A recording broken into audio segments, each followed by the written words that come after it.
오늘 여러분들과 함께 우리 나눌 말씀의 제목이 그리스도의 심장입니다. 그리스도의 심장이라고 하는 말은 빌립보서 1장 8절에 바울 선생님께서 빌립보 교인들에게 권면을 할 때 내가 그리스도의 심장을 가지고 여러분에게 말씀을 전합니다 라고 이야기를 하는 그 표현에서 제가 설교의 제목을 제가 차용을 해서 왔습니다. 고대 사회 사람들은요, 아주 정확한 의학 지식이 없었기 때문에 사람들이 생각을 어디서 하는지 몰랐습니다. 그래서 지금이야 우리가 생각이 뇌에서 하는 것이다 라고 알고 있지만, 고대 사람들은 전부 다 사람들은 생각을 이 심장, 가슴에서 하는 것이다 라고 생각을 했어요. 그래서 바울 선생님께서 그리스도의 심장으로 내가 당신들에게 말합니다 라고 하는 말은 내가 그리스도의 마음을 가지고, 그리고 그리스도 예수님이라면 어떻게 하실까를 생각하고 기도하며 예수님의 마음, 예수님의 생각으로 여러분에게 이런 말씀을 전하고 또 이렇게 권면합니다 라고 말하는 뜻이다 라고 생각하시면 되겠습니다. 그렇다면 그리스도의 마음, 그리스도의 심장을 가지고 이 땅을 살아가며 오늘 성경 본문 말씀 2절에 나와 있는 것처럼 우리 성도들이 이 땅에서 덕을 세우며 살아가는 방법 과연 무엇일까? 오늘 15장 1절부터 13절까지가 그 말씀을 잘 전해주고 있습니다. 그리스도 예수님의 마음을 가지고 살아가는 사람, 그러니까 교회와 교회 공동체를 넘어서 이 땅에서, 이 사회에서 모두에게 적용될 말씀이 바로 오늘 성경 본문의 말씀이 아닌가 싶습니다. 오늘 1절에서 바울 선생님께서는 이렇게 말씀하십니다. 우리 강한 사람들은 강하지 않은 사람들의 약점을 품어주어야 합니다. 우리 편한 대로 생각해서는 안 됩니다. 강한 사람이라고 하는 것은 힘을 가진 사람, 권세와 권력을 가지고 있는 사람이라고 하는 뜻도 있지만, 무언가 조금 더 알고 있고 무언가 더 익숙한 사람, 이런 사람이라고 표현할 수도 있겠습니다.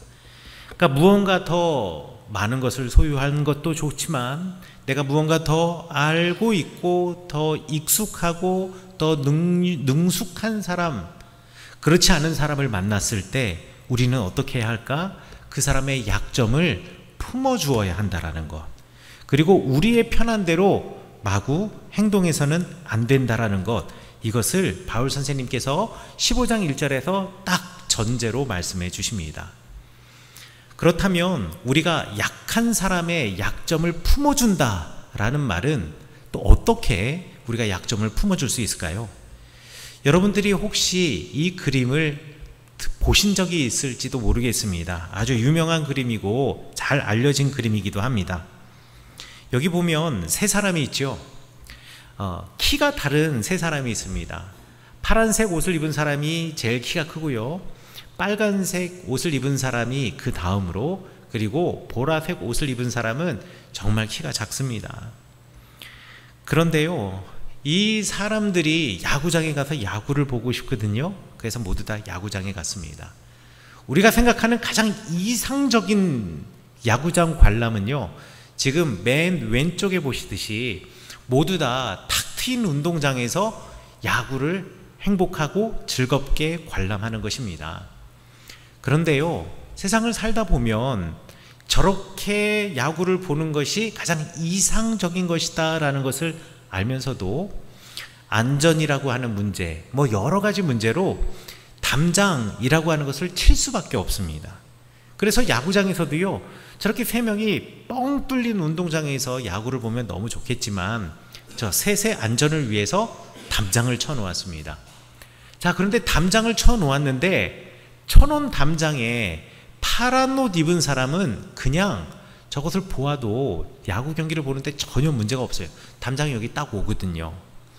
그런데 빨간 옷 입은 사람과 보라색 옷을 입은 사람은 저 야구 경기를 담장 때문에 볼 수가 없습니다.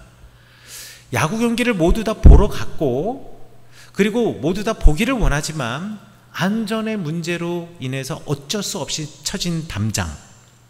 그런데 이 담장 앞에서 파란 옷 입은 사람은 아무런 불편함이 없습니다.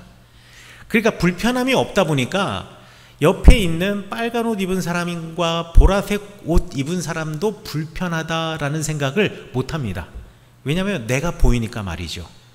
근데 어느 순간 이 두 명이 불편함을 느끼고 뭔가 이야기를 하겠죠. 그러면 어떻게 하냐? 공평하게 그럼 우리 나무 상자 하나씩을 놓고 그 위에 올라갑시다 라고 이야기를 해서 모두 다 그 위로 올라갑니다. 이제 파란색 옷 입은 사람은요, 담장이 여기 있어서 얼굴 이렇게 봤는데 하나 더 위로 올라가니까 이제 담장이 내 허리 아래가 되고 가슴이 되고 배가 되고 하니까 더 뻥 뚫린 시야로 더 잘 볼 수 있게 되었고요. 빨간 옷 입은 사람도 그 상자를 밟고 올라가니 이제 야구장이 잘 보입니다. 그런데 여전히 보라색 옷 입은 사람은 못 봐요. 그러니까 이 보라색 옷 입은 사람이 나 안 보이는데 하거든요.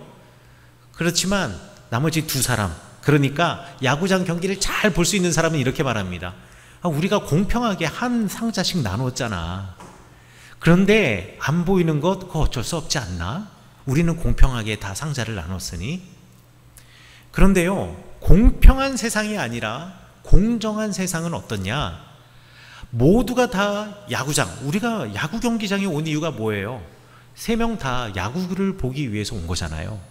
그런데 파란색 옷 입은 사람은 저 상자 없어도 야구 경기 보는데 지장 없거든요. 그러니 파란 옷 입은 사람이 내가 지금 밟고 서 있는 이 상자 너가 뭐 안 보였구나, 안 보였으면 너가 안 보였다라는 것을 내가 미처 몰랐는데, 그러면 나는 이거 없어도 볼 수 있으니까 내가 올라섰던 이 상자를 빼서 안 보이는 그 친구, 보라색 옷을 입은 친구에게 상자 하나를 더 올려줘서 세 명이 다 야구 경기를 보면 이게 공정한 것입니다. 이게 공정한 사회, 공정한 공동체라는 거죠. 그러면 제가 여러분에게 질문하겠습니다. 여러분들은 공평한 세상이 좋다고 생각하십니까? 공정한 세상이 좋다고 생각하십니까? 공평한 세상은 모두 다 똑같이 나눠 가는 거고, 공정한 세상에서는요, 못 받는 사람도 있고 더 받는 사람도 있습니다. 여러분, 공평한 세상이 좋으십니까? 공정한 세상이 좋으십니까? 공평, 공정, 막 지금 흔들리고 있어요. 대답을 못 하시는 분들은 더 많아요. 자, 그러면 제가 예를 들어 보겠습니다. 여러분들 이거 예를 들면 금방 딱 알 겁니다. 사람들은요, 대부분 공정한 세상보다는 공평한 세상을 더 좋아합니다. 왜냐하면 내가 받으니까. 여러분들에게 자녀가 있다고 쳐요. 자녀가 있으신 분들은 이미 다 경험해 보았습니다. 자녀가 있는데, 자녀가 한 사람은 대학생이고 한 사람은 고등학생이고 한 사람은 초등학생이에요.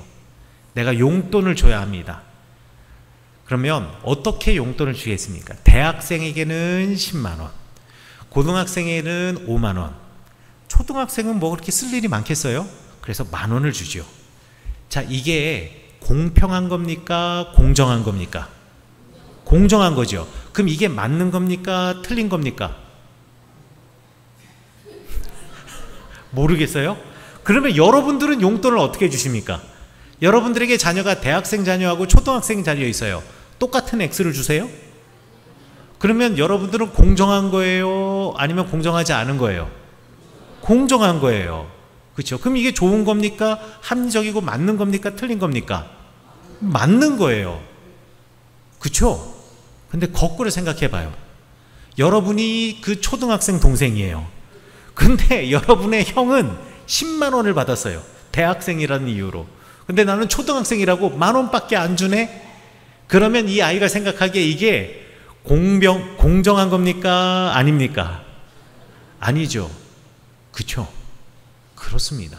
사람들은요, 공정과 공평을 이야기하면서 대부분 이야기를 딱 들으면 공정한 세상이 좋습니다 라고 얘기하지만, 그 공정한 세상에서 내가 내 상자를 빼서 옆 사람에게 올려주어야 된다 그러면 그때부터 이거는 공평하지 않다라고 이야기를 합니다. 그리고 그것을 싫어합니다. 거절하지요. 이게 사람들의 마음입니다. 그러나 예수님은 공정함을 더 중요하게 생각하셨습니다. 공정함에 더 중요한 가치를 두고 살라고 예수님께서는 공정한 삶이 어떤 삶인가를 이 땅에서 우리에게 알려주셨습니다. 마가복음 3장 1절부터 5절까지 말씀에는 안식일에 손 마른 사람을 고쳐주시는 예수님의 이야기가 나옵니다. 안식일이 되어서 회당에 이렇게 사람들이 모였어요. 그런데 그 중에 한쪽 편에 저 구석에 손 마른 사람이 있는 겁니다.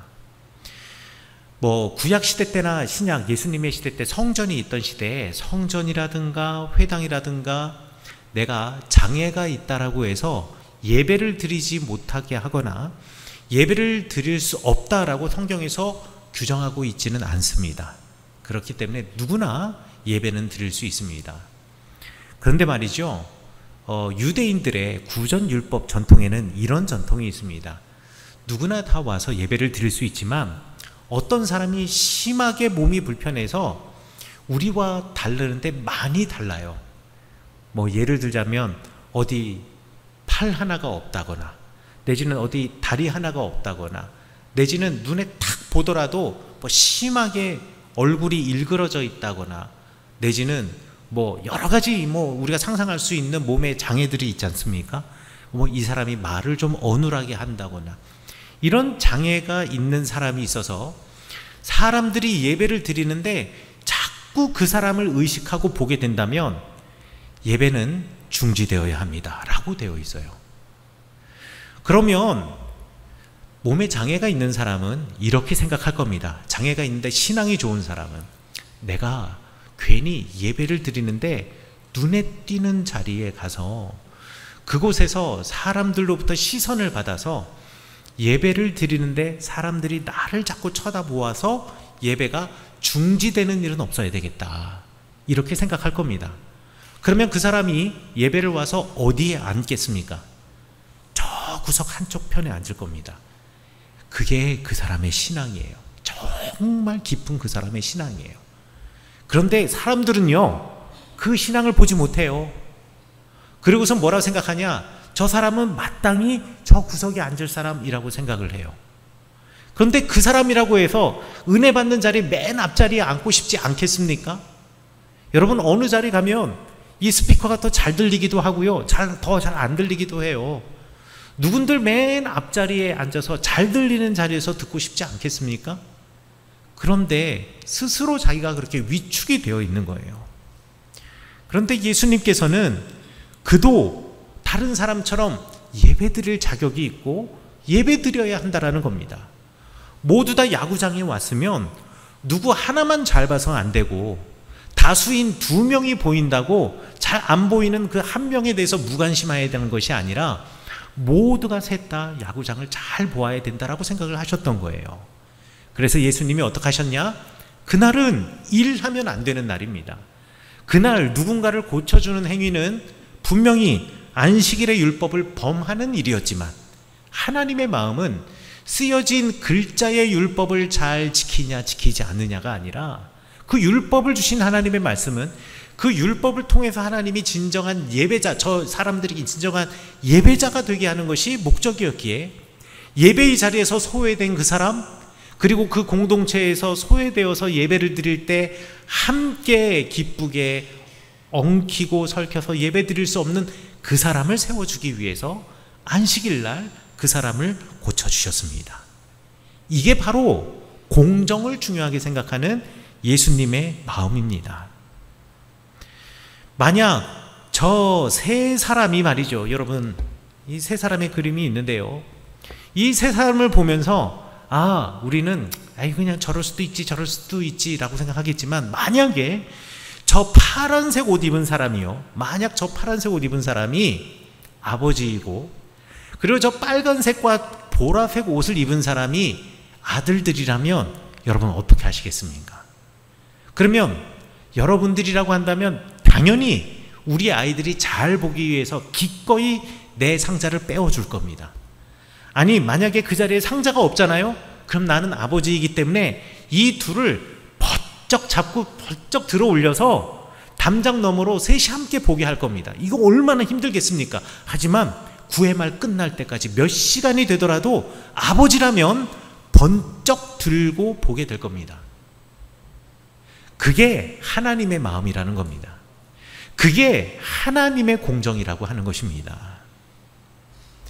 예수님은 담장 너머의 야구 경기를 보고 싶어 하던 손 마른 사람에게 다른 사람보다 더 높은 박스, 높은 상자를 그 발밑에 깔아주신 것입니다. 이게 아버지의 마음인 거죠. 우리는 저마다 이웃의 편의를 봐주어 그에게 좋은 일을 하여서 함께 예배자가 되어야 되고 함께 이 공동체를 살아가야 하는 것입니다. 여러분, 이것을 반드시 기억하고 있어야 합니다. 그래서 예수님이 가지고 계신 그 공정의 마음이 바로 우리의 마음이 되어야 합니다. 그런데 이 마음을 갖기 위해서 우리가 반드시 해야 할 것이 있습니다. 반드시 해야 될 것이 그것이 뭐냐면 내 옆에 있는 이 두 사람이 키가 작다라는 것을 알아차려야 합니다. 근데 사람들은요, 옆에 있는 이 두 사람이 키가 작다라는 것을 알아차리지 못해요. 왜 그런지 아세요? 내가 잘 보이니까. 내가 잘 보이면 내 옆에 있는 이 두 사람은 잘 보이든 안 보이든 신경을 쓰지 않는다라는 겁니다. 이 두 사람이 야구를 보는데 얼마나 불편할까 하는 것을 공감하기 위해서는 그러면 어떻게 해야 되냐? 여러분, 이것도 연습하셔야 됩니다. 훈련하셔야 됩니다. 이 훈련은 어떤 훈련이 있느냐? 옆에 있는 사람을 잘 관찰해야 된다는 겁니다. 나만 계속 보는 게 아니라 내 인생이라고 하여서 내 인생의 모든 초점을 나와 내 가족, 내 아이에게 두는 것이 아니라 옆에 있는 사람을 볼 줄 알아야 한다는 것입니다. 우리가 옆에 있는 사람을 볼 때 항상 옆에 있는 사람을 보고 자꾸 나를 비교하려고 옆 사람을 보는 사람들이 있거든요. 아니요, 그게 아니라 옆에 있는 사람이 뭐가 불편한가 보기 위해서 옆 사람을 볼 줄 알아야 한다는 거죠. 우리 대한민국의 국민 MC라고 하는 유재석 씨가 있죠. 유재석 씨가 10년이 넘는 세월 동안, 그 긴 세월 동안 대한민국 최고의 MC라고 사람들로부터, 그리고 연예인들로부터, 방송인들로부터 칭찬을 받는 이유가 뭔지 아십니까? 항상 거의 유재석 씨가 하는 프로그램은 혼자 게스트를 놓고 둘이서 진행하는 프로그램이 아니라 사람들이 여럿이 나와서 함께 이 프로그램을 진행하는 프로그램인데요. 유재석 씨는 진행을 하면서 만약에 예를 들어 여기 5명의 사람이 함께 프로그램을 진행하고 있는데 5명 중에 누구 하나가 그 말을 많이 하지 못하거나 이 소재에서 대화에 빠져 있어서 말을 하지 못하거나 지금 본인이 보기에 저 사람은 이곳에 있으나 방송을 편집할 때 이 사람이 거의 편집당하리만큼 이 말이 충분치 못하고 또 내용이 충실하지 못하다고 생각을 하면은요, 먼저 일부러 그에게 말을 걸고 그 대화가 잘 흘러갈 수 있도록 이끌어주는 일, 이거를 너무나 잘했기 때문에 그와 함께 방송했던 사람들은 모두 다 유재석 씨를 최고의 MC다라고 이야기를 합니다. 그래서 방송이 다 끝나고 이제 나갈 때가 되면, 공중파로 나올 때가 되면 그때 모든 사람들의 분량이 거의 비슷비슷하게 한 사람도 소외되지 않게 방송에 다 나오기 때문에 이 유재석을 최고의 MC라고 이야기를 합니다. 야, 예수님의 마음이 딱 이런 게 아닐까. 누구 하나 소외된 사람 없고 혹시 옆을 보면서 누구의 방송의 분량이 충분하지 않지는 않을까, 누구는 지금 덜 이야기하고 있지 않는가, 내 이야기만 막 쏟아내는 것이 아니라, 그리고 나와 마음 맞는 사람과의 이야기만 막 넘쳐나는 것이 아니라 누구의 이야기가 지금 묻혀져 갈 때 그 사람에게 먼저 이야기를 걸어주고 그 사람의 이야기를 들어줄 줄 아는 마음, 이게 바로 공정한 세상이라는 겁니다. 그래서 성경에서는 이렇게 이야기합니다. 앞서 성경에 기록된 것은 무엇이든지 우리를 위해 우리를 가르치려고 기록이 되었는데, 성경이 가르치는 것이 무엇입니까? 인내와 용기입니다 라고 말하고 있습니다. 관찰의 단계, 그러니까 누군가가 좀 함께 따라와 주지 못하고 함께 나의 속도에 보조 맞춰주지 못할 때는 우리가 좀 기다려주고 지켜보고 그리고 올 때까지 기다려주고 참아내야 합니다. 이게 인내입니다. 오늘날의 시대는요, 인내라는 것을 몰라요. 인내라는 말이 어느 순간 우리 삶 속에서 사라져버린 지가 오래입니다. 갑자기 사라져버린 많은 단어들이 있는데 그 중에 하나 대표적인 단어가 저는 인내라고 생각합니다. 참아야지 이런 말 하면은요, 세상에서 무시당한다라고 생각합니다. 그리고 사람들이 또 그렇게 무시해요. 오늘날의 세상은요, 워낙에 빠르기 때문에 참고 기다려주지를 못합니다. 여러분들 SNS로 금방금방 문자하잖아요. 여러분 옛날에는요, 누구한테 전화해서 전화가 안 되잖아요. 그러면 집에 없나 보다. 예전에 핸드폰이 어디 있어요? 다 집으로 전화했잖아요. 이거 이렇게 돌려가지고. 그래서 전화해가지고 그 사람이 전화 안 받으면 집에 없나 보다 라고 생각해요. 그리고 저녁 때 되면 다시 한번 또 전화해요. 전화 안 받잖아요. 그럼 뭐 집에 없나 보다. 그러다가 어느 날 만나면 그때 왜 전화 안 받았어? 이렇게 얘기하는데요. 요즘은 다들 스마트폰 가지고 있잖아요. 전화했는데 전화 안 받으면 화를 내요. 아니, 그 사람이 전화 못 받을 수도 있잖아요. 그런데 내 전화를 이거 받지 않으려고 일부러 그런 게 아니고 화를 내요. 그리고 문자를 보내는데 곧바로 대답을 안 하잖아요.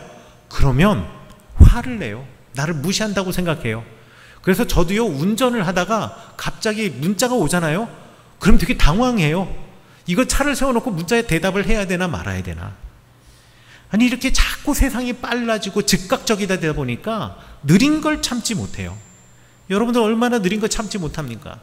그리고 얼마나 편한 거 원합니까? 음식 배달 빨리 전화해서 빨리 나와야 돼요. 빨리 와야 돼요. 궁금한 거 있잖아요. 핸드폰 꺼내서 빨리 검색해야 돼요. 저도 그래요. 택배는 또 얼마나 빨리 받기 원하십니까? 새벽 배송, 로켓 배송, 총알 배송, 이런 상품들 중심으로 제일 먼저 고르시죠. 왜요? 빨리빨리 해야 되니까. 그러다 보니 한 나라의 경제도 교육도 늘 빨리빨리라고 하는 경쟁의 압박 속에서 살아가고, 이렇게 빠르게 성장하고 성과를 내야 된다는 압력이 인내보다는 속도를 미덕으로 삼습니다. 인내하면, 과거에는요, 인내하면 결국 보상을 받는다라고 생각해요. 그래서 이게 적절한 예인지는 모르겠지만 예전에는요, 인내하는 마음으로 통장에 돈을 넣어놓습니다. 이율이 1%, 2%, 뭐 어떻게 하다가 나라 경제가 좀 힘들어지고 이러면 통장에 이율이 올라가면 6%, 7% 돼도요, 차곡차곡 쌓여가는 즐거움이 있습니다. 그런데 요즘은요, 은행에다가 저금하는 것 흔하지 않습니다. 흔하지 않아요. 그래서 요즘 사람들 주로 뭐 합니까? 빨리 돈을 얻고 빨리 보상을 받아야 되니까 전부 다 코인을 하거나, 장기 주식이라기보다는 단타로 치고 빠지고 해서 빨리 돈을 올리려고 노력합니다. 그리고 더 빨리 벌고 싶은 사람은 클릭 하나로 빨리 돈을 벌기 위해서 인터넷 도박에 빠지기도 합니다.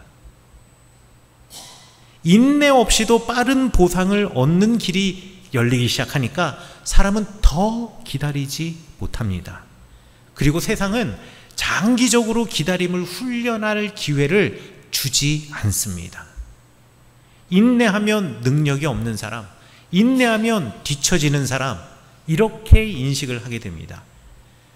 그래서 인내하면서 불편을 내가 감내한다, 이런 생각조차를 하지 않습니다. 당장의 불편을 빨리 해결해야 행복하고, 불편한 것을 피하려고 하고, 인내하기보다는 이것을 빨리 해결해서 내 스피드로 끌고 오는 사람을 최고라고 생각을 합니다. 그걸 미덕이라고 생각합니다. 그러나 생각해 보십시오. 유한한 인간, 그 영원하신 하나님, 능력의 하나님이 유한한 보잘것없는 인간이 되는 불편함을 감내해내지 않으셨다면, 예수님으로 이 땅에 오시는 그 불편함을 하나님께서 감당하지 않으셨다면 우리가 어떻게 구원을 얻었을까요? 늘 자기 길로만 가려고 하는 우리들, 이 우리들도 주님께서 지켜봐 주시고 기회를 주시고 기다려 주시고 그랬기 때문에 우리가 구원에 이르는 길을 걸어가고 있는 것 아니겠습니까? 그렇기 때문에 5절의 말씀처럼 인내하시고 용기를 주시는 하나님, 그 하나님이 여러분에게 그리스도 예수님을 따라서 서로 같은 생각, 서로 같은 마음, 이 마음은 모두 다 생각을 똑같이 하세요 이게 아니라 바로 그리스도의 심장을 가지고 예수님의 마음을 가지고 오늘을 살아가셔야 합니다. 인내하셔야 합니다. 기다려 주셔야 합니다. 그를 바라보셔야 합니다. 그리고 그가 쫓아올 때까지 잠시 서주셔야 합니다. 이게 바로 교회이고 이것이 이 땅을 살아가는 오늘 그리스도인이라고 하면 지켜내야 하는 우리의 삶의 가치입니다. 라고 바울 선생님이 말씀하시는 겁니다. 세상의 사람들은 다른 가치를 살아가고 있습니다. 그러나 우리는 우리의 가치, 예수 그리스도의 마음, 예수 그리스도의 심장을 가지고 세상에서 성공하는 사람, 세상 사람들의 기준으로 성공하는 사람이 되고자 살아가는 것이 아니라 그 사람들에게 하나님의 예수 그리스도의 감동을 주는 사람이 되어야 합니다. 사랑하는 성은교회 성도 여러분, 우리 모두가 인내와 기다림 그리고 배려를 배우며 살아가시는 여러분 되시기를 간절히 축원합니다. 강하지 않는 사람, 약한 사람, 약점을 품고 살아가는 사람들을 좀 기다려주고 이해하고 그리고 돌보아주며 그 사람에게 그리고 이 사회에게 하나님의 거룩한 감동을 주시는 여러분 되시기를 간절히 축원합니다. 편리함이 표준이 되는 사회, 소비가 행복이 되는 사회, 속도와 즉각적인 만족을 추구하는 사회에서 남들이 가는 길이 아니라 예수 그리스도가 보여주시는 십자가의 길을 걸어가시기 바라겠습니다. 이 길을 걸어갈 때는요, 분명히 용기가 필요합니다. 두려움을 이겨낼 용기, 내가 뒤처지는 것 아닌가? 이 용기가 필요한데요, 이 용기 주시는 하나님께 기대어 이 땅을 살아가십시오. 그리고 바울 선생님께서 말씀하신 대로 서로를 기꺼이 받아주십시오. 그들에게 관심을 가져주십시오. 옆에 계신 분의 존재를 인정해 주십시오. 그리고 그를 기다려 주십시오. 그리고 기다릴 수 있는 용기를 하나님께 구하십시오. 그렇다면 우리 마지막 절에서 바울 선생님께서 우리 로마 교회에게 주신 축복, 여러분이 그분을 믿을 때 희망의 하나님이, 소망의 하나님이 여러분을 모든 기쁨과 평화로 가득해 주시기를 간절히 축원합니다. 그리하여 여러분이 성령의 능력 안에서 희망으로 여러분들의 삶이 차고 넘치시기를 간절히 축원합니다.